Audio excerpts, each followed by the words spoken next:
यो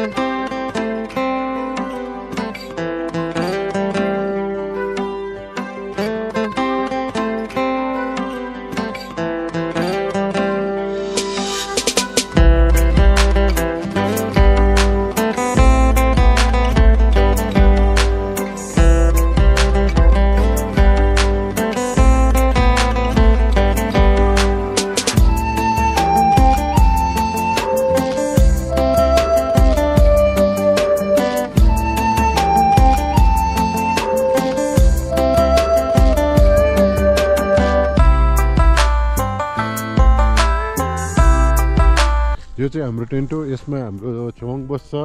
यसमा म र साथी, यहाँनिर साथीले चाहिँ यहाँनिर सुकाएर टी सर्ट, अनि यहाँनिर चाहिँ हाम्रो इजरायलको साथीहरू।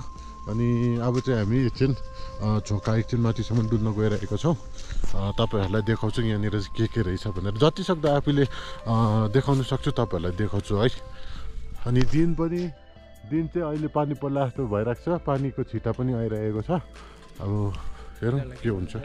र अहिले चाहिँ यहाँनिर हामी चाहिँ निस्किरहेका छौँ। हामीसँग थोमसले पनि जोइन गरेको छ एकछिन माथिसम्म जानुको लागि। अनि अब चाहिँ हामी निस्किन्छौँ छोकातिर है त गाइजहरू। अनि जुत्ता खोलेर चप्पलमा हिँड्दैछौँ हामी चाहिँ। सो देखाउँछु अब चाहिँ तपाईँहरूलाई छोका चाहिँ माथि के रहेछ भनेर। त्यस्तो त केही छैन, तर जति हामीले यहाँनिर अब हामी पनि यो जग्गामा नयाँ नौलो हो नि त, अनि हामीलाई पनि अब यहाँनिर चाहिँ के रहेछ भन्ने जान्ने उत्सुकता बढेर चाहिँ हामी यहाँनिर घुम्नको लागि निस्केका छौँ है छोका।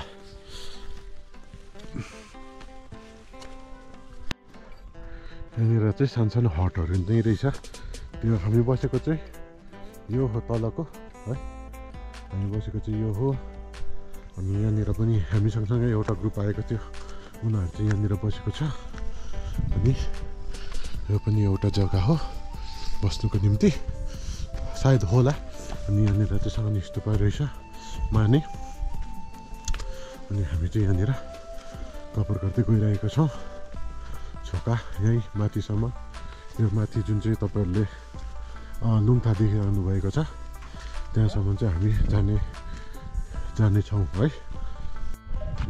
सो यहाँ माथि चाहिँ सानोबडे गुम्बा रहेछ गाइजहरू है। यहाँनिर चाहिँ डल्लै चौर, सायद यहाँ पनि क्याम्पिङहरू गर्छ होला। यहाँ एकदमै मजाको दृश्य देख्न पाइरहेका छौँ। अनि यो तल जाँदै गरेको याकहरू चाहिँ अघि सामान बोकेर आएको याकहरू हो। सो यो माथिको चाहिँ हो गुम्बा, छोकाको गुम्बा। अनि यहाँनिर सानो लेक रहेछ। र यो चाहिँ माथिदेखिको सामानहरू पुऱ्याएर आएको खर्चडहरू। यहाँनिर लेखेको रहेछ, बोर्ड टाँगेको रहेछ, a cultural property of UNESCO world heritage site. यहाँको लेकहरू चाहिँ, यहाँको लेक चाहिँ यस्तो छ। यहाँनिर चाहिँ अब चाहिँ पानी पर्नु थाल्यो यहाँनिर है।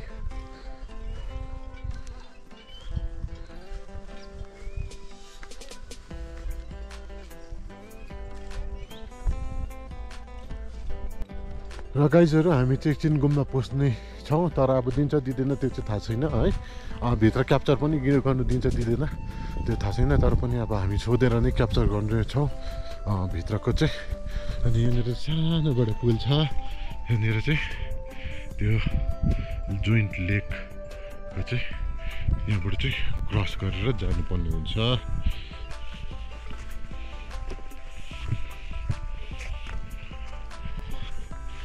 तपाईँहरूलाई कस्तो लाग्दैछ त यो ट्रेकको? यो चाहिँ हाम्रो सेकेन्ड ट्रेक हो। मैले अगाडिको भ्लगमा पनि भनिसकेँ, यो चाहिँ हाम्रो फर्स्ट ट्रेक चाहिँ सन्दकफू, अनि यो चाहिँ सेकेन्ड ट्रेक। एकदमै मजाको लाग्यो है। जग्गाहरू छोका, जग्गा सानो तर एकदमै राम्रो।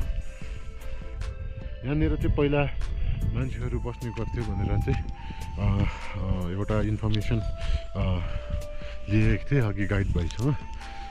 उनीहरूलाई चाहिँ अहिले यहाँबाट मुभ आउट गरेर चाहिँ तलतिर नै जग्गा दिएको छ अरे उसले, गभर्मेन्टले।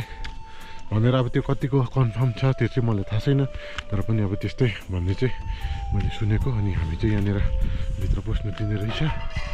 यहाँनिर चाहिँ रेसिडेन्स गुम्बाको लागि यहाँ चाहिँ हामी गुम्बामा पसिरहेका छौँ है। बजाएर गुरुबी मसिन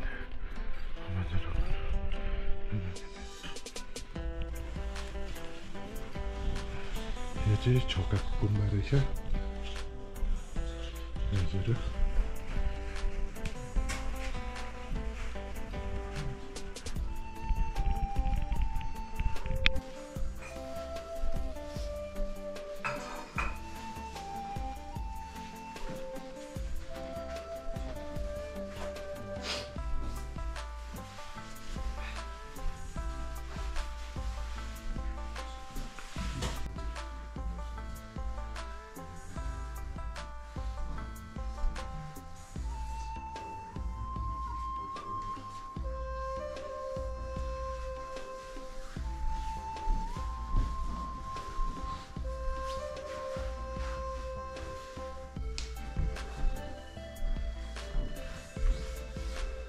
सबैले यहाँ चाहिँ ढोक गर्दैछ है।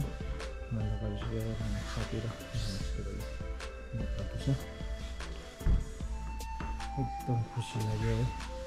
भिडियोमा त अरू बेला बन्द भएको देखेको थियो नि त, ला हामीले पनि पाउँदैन होला भन्ने सोचेको थिएँ है। अहिले एकदम लकी रहेछु हामी। यहाँनिर हामीले दर्शन गर्नु पनि पाएँ, ढोक गर्नु पनि पाएँ है छोकाको गुम्बामा।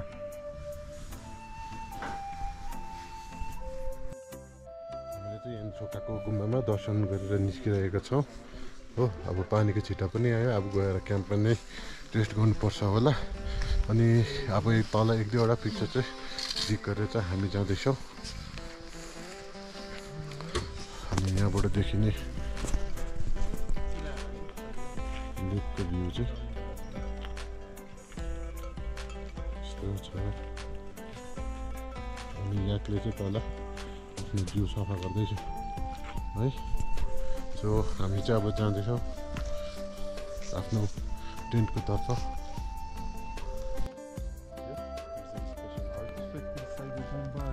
No, it is very old Gumba, so he live here only.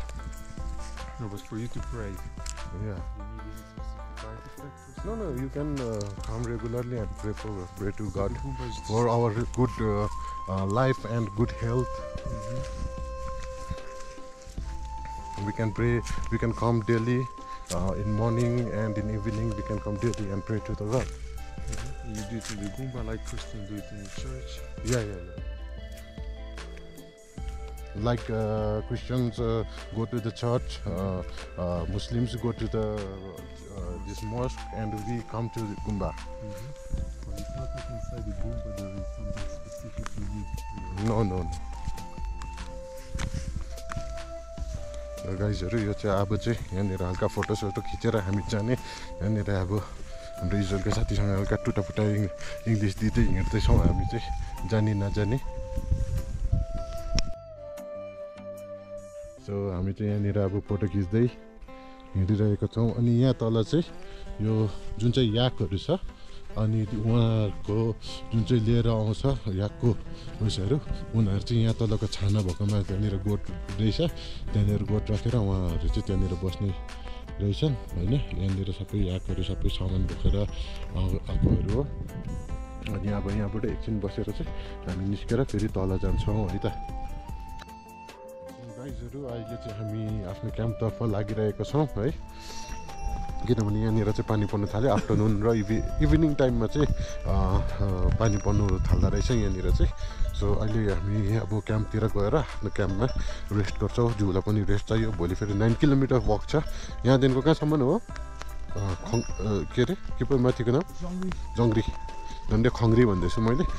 भोलि फेरि 9 किलोमिटरको वक छ यहाँनिर सोकाटो जङ्ग्री है। त्यहाँनिर चाहिँ अब गएर हाम्रो काका र भेनालाई पनि वेट गर्छौँ है।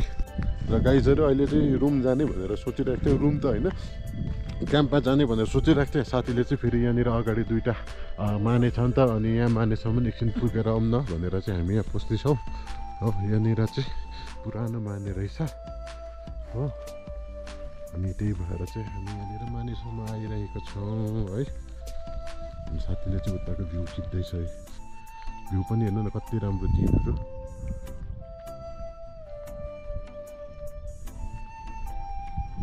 यहाँनिर चाहिँ माने छ, पुरानो माने गाईहरू, पुरानो माने रहेछ यहाँनिर चाहिँ। अनि हामी चाहिँ यो माने हेर्नु आएको है। र अब चाहिँ हामी फर्किन्छौँ है। हजुर पानीले पनि निकै भिजाइसक्यो, अब चाहिँ जाऊँ होला।